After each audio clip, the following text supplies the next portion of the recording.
Sans plus tarder, je vous présente Christian Matteau, architecte paysagiste et directeur de projet senior chez CSW Architecte Paysagiste. Il nous présente son webinaire intitulé Le rôle des interstices dans la conception d'un parc urbain inondable. Bonjour, je tenais d'abord à remercier la Société québécoise de phytotechnologie d'avoir organisé cet événement et de me donner l'occasion de vous parler du parc Tessassini situé à Gatineau, où je suis actuellement. Un projet de longue haleine, débuté il y a 7 ans déjà. Donc, la région de l'Outaouais, comme vous le savez, a subi de plein fouet les conséquences du réchauffement climatique lors des inondations de 2017 et 2019. La ville de Gatineau a fait face aux crues exceptionnelles des rivières des Outaouais et Gatineau et dû revoir sa stratégie de développement de son territoire. Au centre-ville de Hall, le quartier durable Zibi, qui se déploie sur les deux rives de la rivière, intègre de nouveaux modèles hydrauliques proposant des espaces publics résilients. Le parc Tessassini, signifiant roche plate en algonquin, est un exemple regroupant plusieurs types d'aménagements paysagers pour rendre accessible au public des espaces mêlant à la fois des enjeux techniques, environnementaux et paysagers complexes, sur un site chargé d'histoire. Situé en aval des chutes de la Chaudière, le parc d'un peu moins d'1 hectare se dresse le long des berges, en rive gauche du quartier Zibi, première communauté carbone de la région. À l'image de ces fissures que vous voyez à l'écran, générées par les inondations de 2017 et 2019, le processus de création d'un nouveau parc est l'occasion d'exploiter différentes façons d'introduire le végétal en milieu urbain. Même le plus petit espace peut contribuer à stabiliser les talus, contribuer à gérer les eaux pluviales, interrelier les corridors écologiques ou augmenter la canopée de nos villes.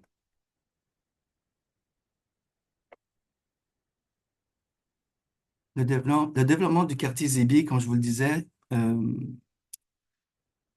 s'échelonne des deux côtés de la rivière, à la fois du côté d'Ottawa et du côté de Gatineau. C'est un quartier d'environ 34 acres, innovant à la fois par ses caractéristiques géographiques et son ambition durable. Il s'inspire de l'histoire et remet en scène la rivière des Outaouais au cœur du projet urbain. À terme, ce quartier accueillera plus de 5 000 résidents et offrira plus de 6 000 emplois. Un lieu qui offrira près de 8 acres d'espace vert de proximité où les résidents, comme les visiteurs, pourront s'évader et admirer les vues imprenables sur la capitale nationale. Un lieu où les loisirs, le divertissement et la détente s'harmoniseront.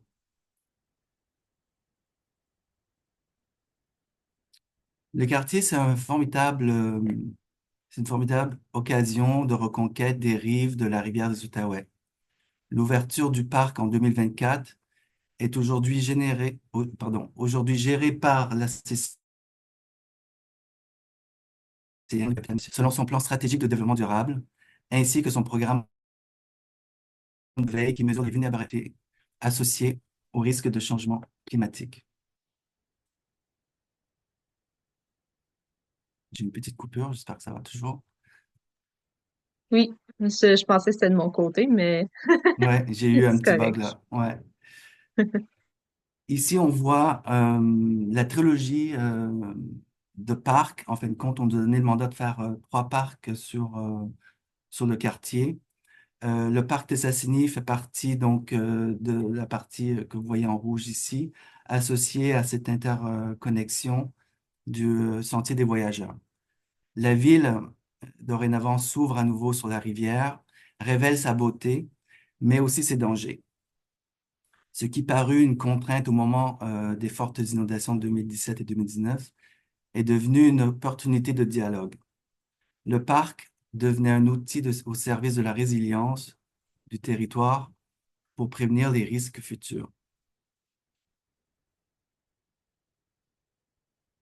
Ici, vous voyez comment on a retissé des liens, c'est-à-dire qu'à gauche, vous aviez un espace vacant laissé par les anciennes activités industrielles. Et entre les deux ponts, le pont Chaudière et le pont du Portage, il y avait véritablement un no man's land. Donc, le projet dans son ensemble permet donc de retisser des liens et des interconnexions tout comme le prolongement le réseau cyclable de la CCN Courrier-en-Pointillé.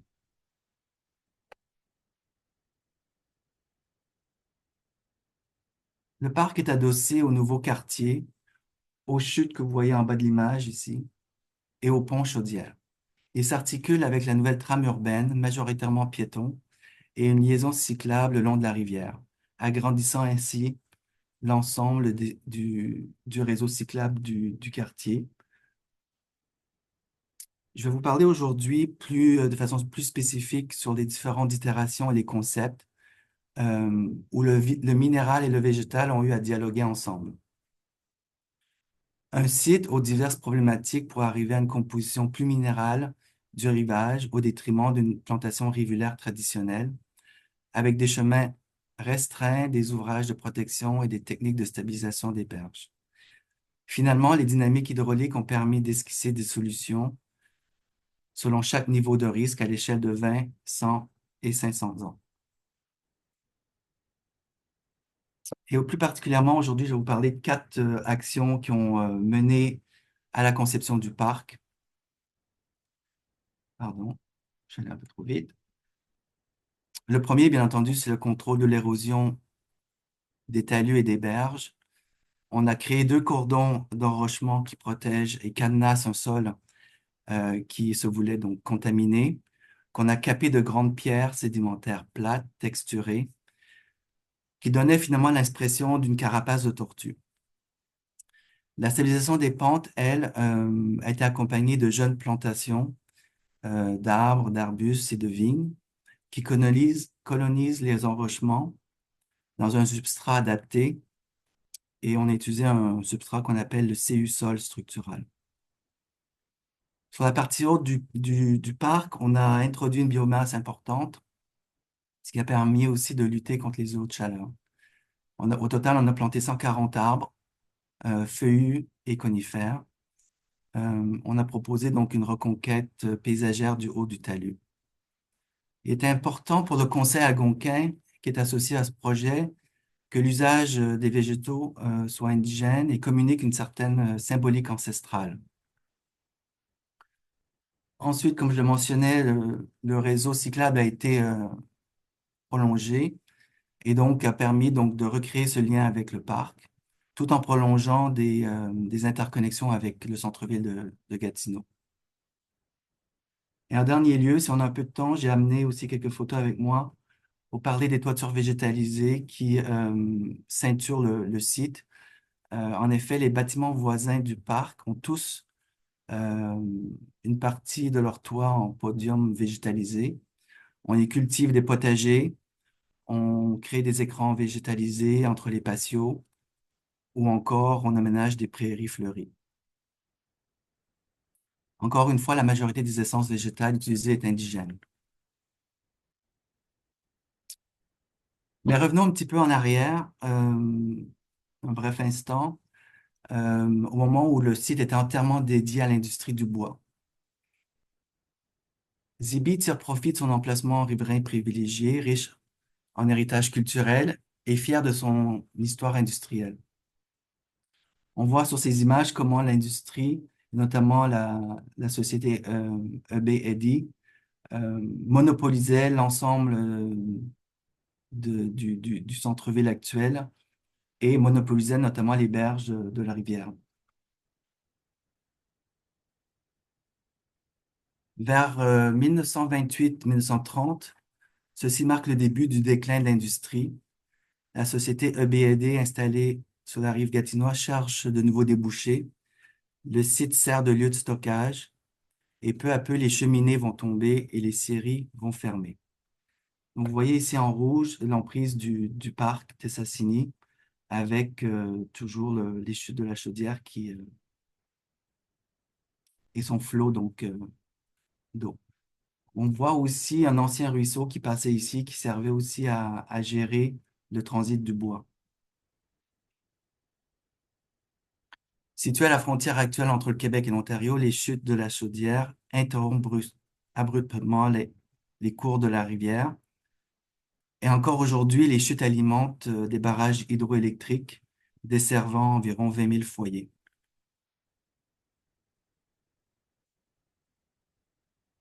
Historiquement, la rivière de l'Outaouais fut le moteur économique de la région. Avec ses 1271 kilomètres, c'est la rivière la plus grande, la plus longue du Québec. Elle constitue le principal affluent du fleuve Saint-Laurent. Son bassin versant représente la taille de la Grande-Bretagne. Donc, on imagine toute cette eau arriver sur un point aussi petit que les chutes de la Chaudière. Ça peut créer effectivement un certain désordre à certains moments de l'année. Et ce qui est intéressant, c'est qu'il y a une désignation de lieu historique par le ministère de la Culture et des Communications en 2017. L'occupation humaine du bassin hydrographique remonte à plus de 6000 ans. Donc, j'ai envie de dire, toutes ces couches se superposaient au moment de la conception du projet. Alors, je sais que la présentation dure 45 minutes, Cynthia, mais s'il y a déjà des questions qui rentrent, ne pas hésiter. Je peux répondre peut-être avant de poursuivre s'il y a des éléments à voir ensemble. Pour l'instant, je pense que c'est correct. OK, super. Alors ici, on a une image du site quand on a commencé en 2018. Donc, on voit un site qui est essentiellement constitué d'une friche, un terrain qui était abandonné, où les berges étaient instables. On retrouvait des métaux lourds et des hydrocarbures liés à l'activité industrielle, avec une présence de la roche-mère affleurante variant entre 0,6 et 3,4 mètres de profondeur. Au niveau des inventaires, il y avait 34 espèces d'oiseaux répertoriées, 4 espèces de poissons, et les espèces végétales étaient assez hétéroclites avec des groupes de plantes indigènes et des espèces envahissantes.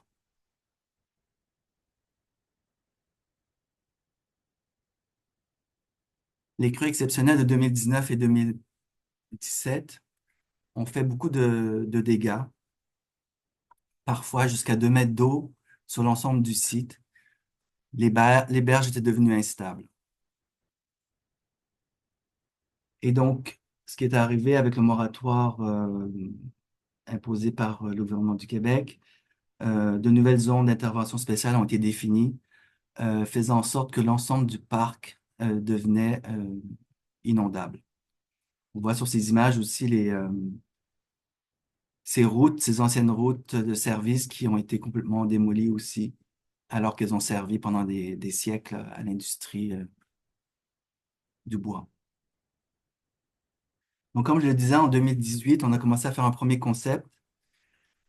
Et donc, le constat général avec ces inondations a été de redéfinir complètement de nouvelles orientations. On voit sur ces images un peu les angles d'attaque de l'eau.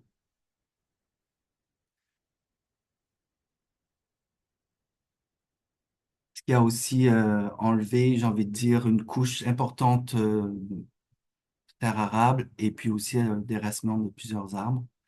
On a perdu en moyenne 2 et 3 pieds de terre sur l'ensemble du site. Voilà le fameux goulot dont je vous parlais. Toute cette eau arrive sous le pont des Chaudières avec des débits assez impressionnants, jusqu'à 6000 mètres cubes d'eau par seconde qui passent par cette voie.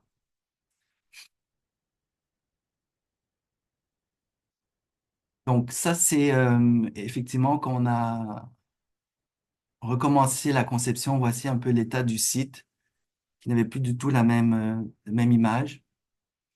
Euh, on s'était dit donc la nouvelle conception devrait prévoir cette mise en valeur de cette terre, de ce sol qui est apparent, d'où le nom du parc, terre, roche plate en algonquin, Tessassini. Et il fallait donc protéger un peu plus les sols contaminés, c'est-à-dire les caper complètement. De plus, l'objectif était de préserver le peu d'arbres matures qui restaient sur le site et donc de protéger l'accès autant que possible. Donc, on voulait à la fois protéger les usagers, mais aussi rendre accessible une partie du parc. Donc, c'était ce jeu d'équilibre qu'il fallait donc revoir par rapport à ce premier concept que vous voyez ici, où les déambulations étaient beaucoup plus libres et beaucoup plus proches du cours d'eau. Ces conceptions étaient basées sur la restauration des berges, y compris la naturalisation dense du site, la création du jardin de pluie, par exemple. Le parc était accessible par une piste cyclable qui longeait la partie nord et qui venait s'interconnecter vers la place Zibi ici. Donc, le parc était un peu plus long, un peu plus allongé que ce qu'on a fait au final. Et les chemins sinueux permettaient l'accessibilité entière du parc. Donc, les inondations de 2019, comme vous le comprenez, ont entraîné une révision complète de la cartographie des inondations et un réaménagement substantiel du parc. Donc là, je vais vous montrer la nouvelle conception qui fait place beaucoup plus à de la minéralité. Euh, Ce nouveau design est fondé plus sur la résilience du site et la capacité du parc de pouvoir restaurer une partie de la berge, mais aussi une manière de mieux répondre aux fluctuations saisonnières, dont ces fameux 2 mètres de marnage qu'on avait constatés. Les nouvelles contraintes techniques du site comprennent donc une topographie abrupte, voire chamboulée par endroits, l'exigence de confinement des sols contaminés, et puis une nouvelle réglementation environnementale sur la plaine inondable. La piste cyclable que vous voyez ici, dorénavant, ne passe plus par le parc, mais vient s'interconnecter à un système de Woon-Earth, des rues partagées qui font l'essentiel de la trame viaire du quartier. Le sentier qui mène au parc euh, mène à des différents belvédères qui sont surélevés, qui ont été surélevés, pardon, et qui offrent des vues spectaculaires sur la rivière de l'Outaouais, ainsi que sur la colline parlementaire qui se situe juste à l'est. Il est soutenu par un mur de soutènement en pierre et des enrochements qui permettent un accès informel à la plage minérale située en contrebas. Les visiteurs peuvent accéder au parc à différents points le long du sentier, mais il n'y a pas de sentier officiel au-dessus de la limite de la crue Centenale pour des raisons de sécurité. La partie inférieure du site comprend donc une zone de roches exposées. Des zones adjacentes sont recouvertes de grandes dalles en pierre, placées les unes à côté des autres, et en résulte une vaste plage minérale qui permet des déplacements et des explorations informelles. La texture de pierre ajoute à la variété du site, et tout en permettant de nombreuses options pour profiter passivement de l'espace. Je vais vous montrer quelques petites coupes ici qui montrent comment donc ce chemin a été relevé au-dessus de la crue Centenale. Et donc, où on voit que la partie centrale, ici où il y avait des arbres existants, a été préservée, tout en modifiant et en introduisant une trame végétale sur la partie haute. Les arbres existants ont une présence importante dans le site et la préservation de ceux-ci a été avancée comme une priorité. L'approche de la plantation s'appuie sur la préservation des arbres existants et l'accompagnement d'une sous-plantation afin de s'assurer de la succession de la canopée du site. Et donc, pour ce faire, ce qu'on a fait, c'était donc d'introduire des roches de gabion, pierres de gabion, à une distance qui était assez variable en fonction de la taille des végétaux. Et puis, on venait caper le sol avec ces grandes dalles. Donc, l'image n'est peut-être pas assez, ne rend pas vraiment l'échelle, mais ces pierres font entre 1 mètre et 2 mètres de long.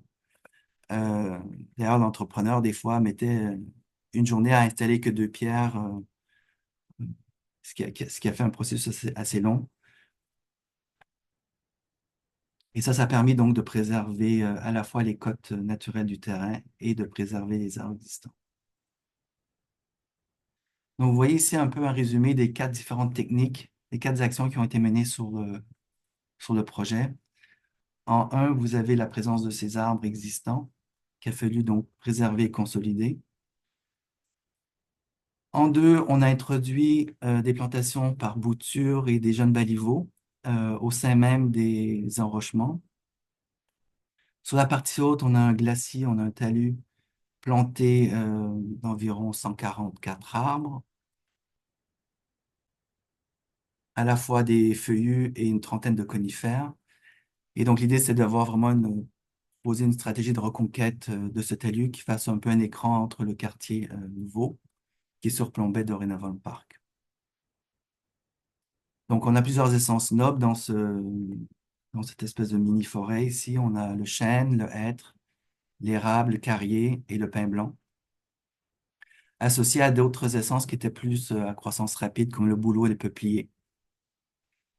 On a eu de très bons résultats sur la plantation de ces arbres qui avaient un calibre de 50 millimètres. On n'a perdu que 3 arbres sur la totalité, donc on était assez content du résultat. Et en 4, vous avez l'un des jardins suspendus, qui est la toiture terrasse privative de l'un des bâtiments qui a été construit, un bâtiment en location. Euh, Vous avez 2 bâtiments locatifs et puis un bâtiment qui est privatif ici. Mais l'ensemble des bâtiments font l'objet donc de toiture terrasse ou de potager intégré. Ça fait partie de la charte de Zibi. En coupe, on voit donc ces 3 techniques, pardon, ces 4 techniques si on inclut le toiture végétalisée. Donc, euh, cette espèce de carapace de pierre qui constitue la plage au niveau du bas, qui, elle, est soumise à des crues tous les 20 ans. Euh, Vous avez un deuxième cordon ici d'enrochement avec les baliveaux qui ont été plantés à même le CU-sol. Le cheminement piétonnier principal qui était surélevé, qui permet, lui, de définir entre ce mur et cette promenade l'espace de boisement, avec une épaisseur de terre végétale qui était assez conséquente, qui était continue sur l'ensemble.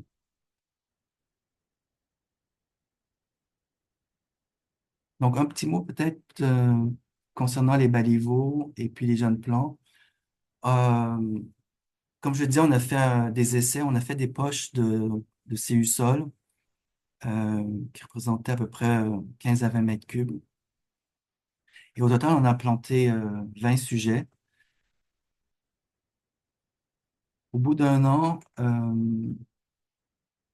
on a une mortalité, un taux de mortalité qui est assez élevé. Il n'y a que 30 sujets. La dernière fois que je suis passé, il n'y avait que 30 sujets qu'on voyait qui étaient sortis des enrochements.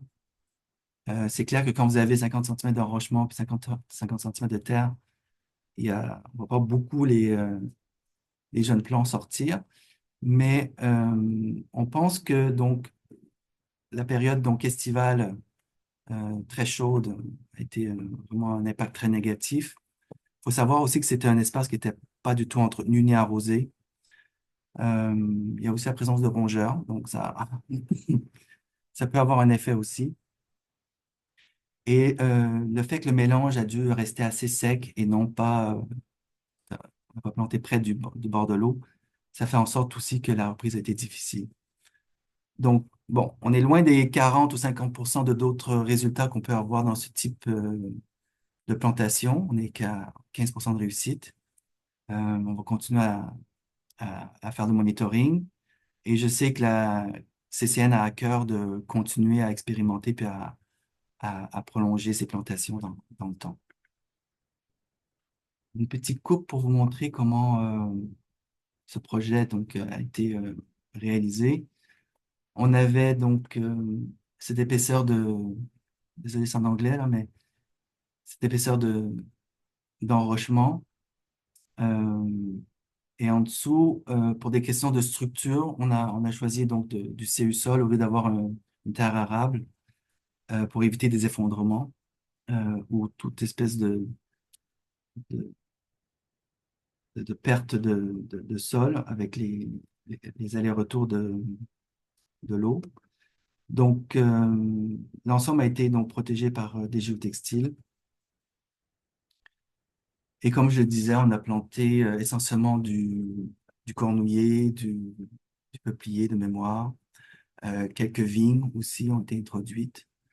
Euh, et je pense qu'on voulait aussi essayer le sureau dans les prochaines phases. Donc, c'est vraiment expérimental, ce type de plantation dans un CU-sol, qui est plus adapté à un milieu urbain où les sols sont assez compacts. Donc, un petit mot sur ce mélange qui est qui est brevetée, qui a été réalisée par l'Université Cornell. Il s'agit d'une pierre concassée angulaire calibre 3/4 à 1,5 pouce à peu près de diamètre, associée donc à 20% d'argile et à peu près 3 à 5% de matière organique. Donc c'est un mélange qui est à la base très minéral.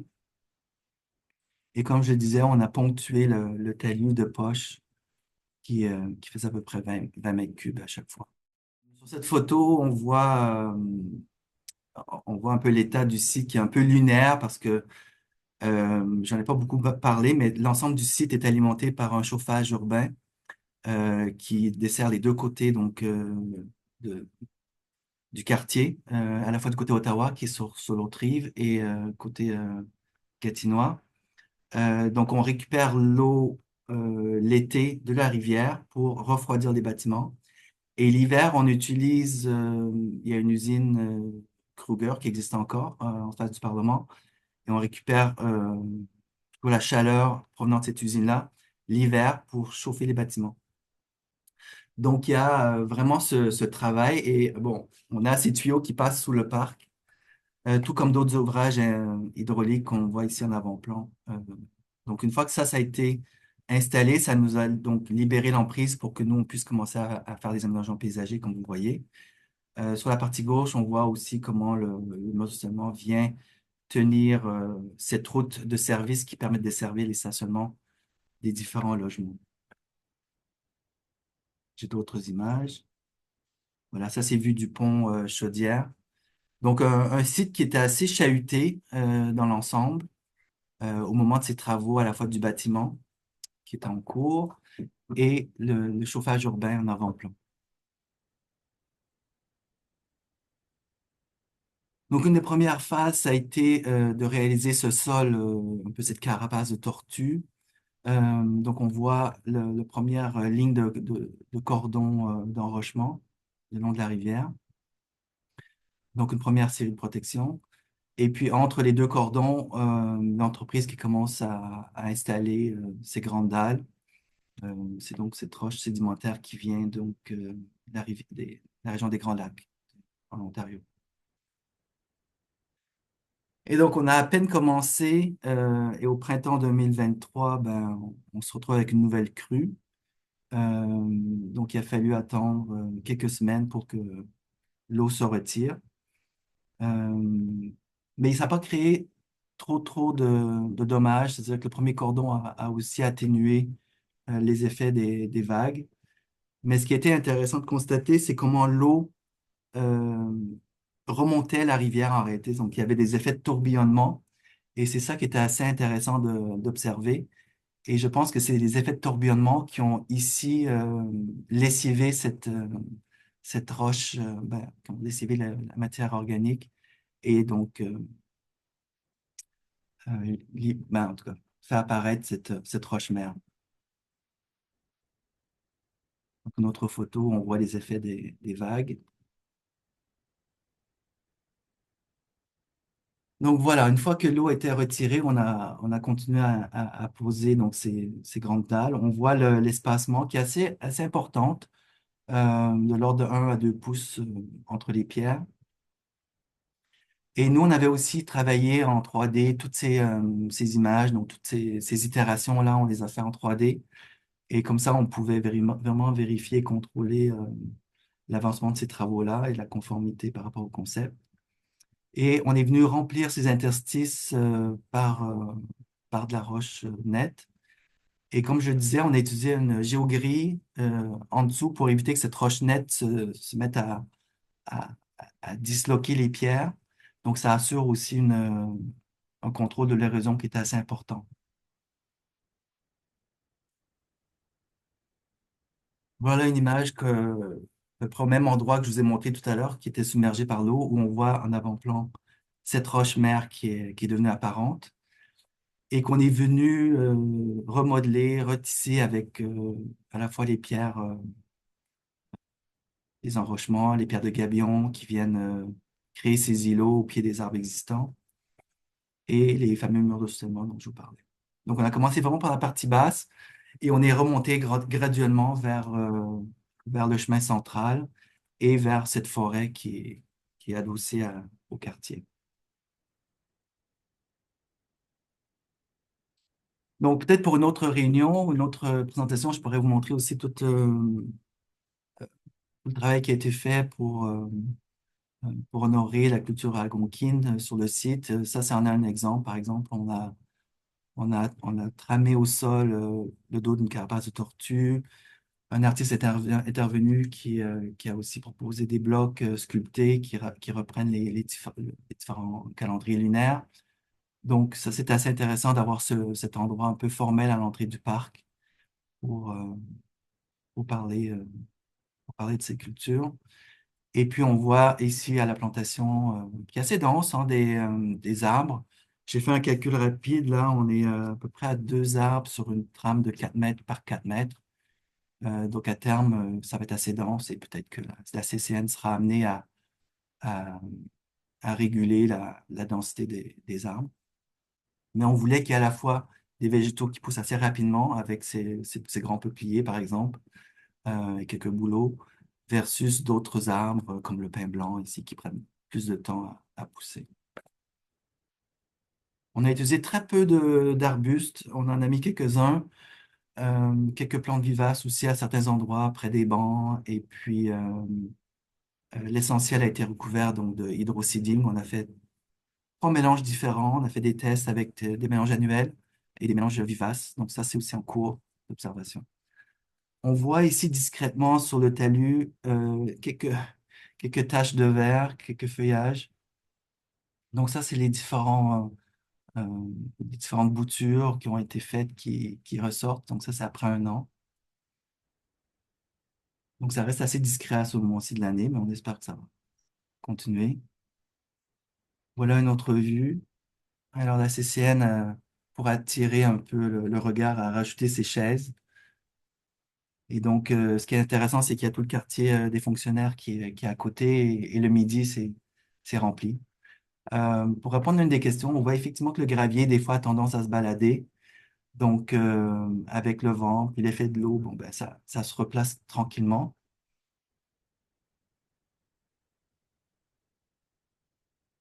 Notre vue depuis la rue partagée, où on voit au premier plan cette forêt qui est donc sur le talus haut, le chemin intermédiaire où on voit ces blocs sculptés, et la partie basse qui protège donc ce sol contaminé et qui met aussi en valeur tous les arbres du site.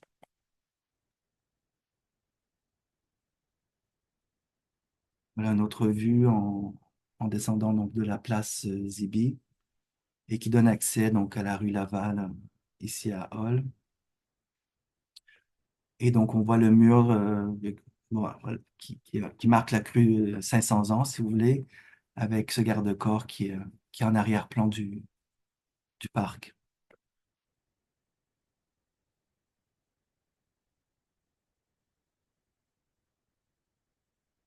Voilà quelques boutures, donc quelques-unes qui ont pas réussi, hein, on les voit ici, les tiges qui sont restées inertes, et puis quelques réussites. Donc voilà une vue du bas. Et c'est assez étonnant que les gens aiment beaucoup venir, ils sont comme attirés par l'eau, donc même si ça peut paraître un peu hostile, les gens aiment bien venir marcher dans la partie basse. Il y a comme une communion avec la rivière qui se fait.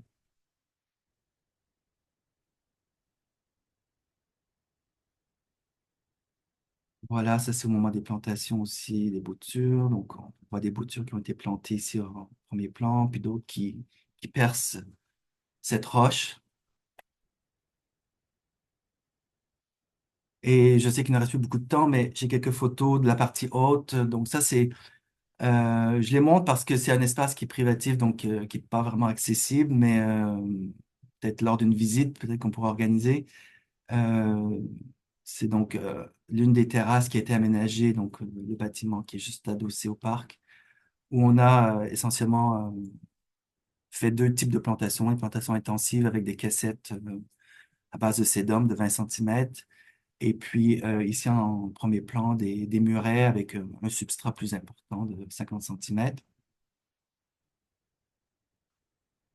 Donc, le mode de livraison par grue. Voilà, ça c'est très... ben, étant donné que c'est pré-cultivé, on a un effet immédiat. Donc, ça, c'est quand même assez intéressant pour les locataires et les résidents. Donc, d'avoir tout de suite un effet massif des végétaux. Et voilà, quelques bacs qui servent pour le potager, des fines herbes, ce genre de choses, avec une vue imprenable sur la rivière et puis le centre-ville d'Ottawa. Voilà, ça termine la présentation à ce stade. Donc, merci encore à toi, Christian. Ça a été très, Merci. très apprécié. Puis même moi, j'ai appris beaucoup de choses sur le projet. Donc, merci beaucoup à tout le monde et ben, bonne journée à tous. Au revoir, à bientôt. Merci. Merci. Bye.